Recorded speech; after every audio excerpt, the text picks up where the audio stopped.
Yeah. Let's talk a little bit about that leadership. The President of the United States was not in attendance at the Unity rally in Paris, the largest rally in the history of France, bigger than the end of World War II.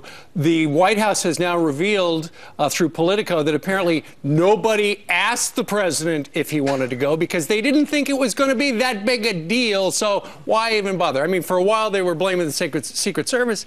Yeah, we got to work out the security deal. Now it turns out they didn't even ask Senator Cruz.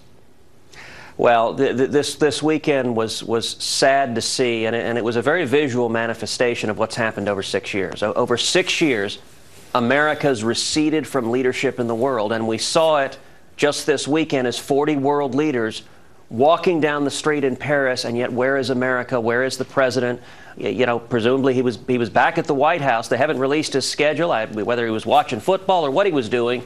He wasn't standing with our allies, the French, and he wasn't standing up against radical Islamic terrorism. He wasn't providing the leadership that the world desperately needs and that America has provided for so long. Do you think he can continue on the path of not being able to verbally call radical Islam exactly that?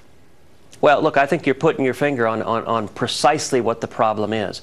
You cannot defeat radical Islamic terrorism if you're unwilling to utter the words radical Islamic terrorism. And just, you know, look in recent months. I mean, we're seeing this all over the world, whether it is these horrific attacks on journalists, on police officers in France, or whether it is in Sydney, Australia, or whether it is in Canada, or whether it is in Israel with Hamas terrorists coming in with butcher knives and cleavers, murdering Israeli-American rabbis in synagogue as they pray.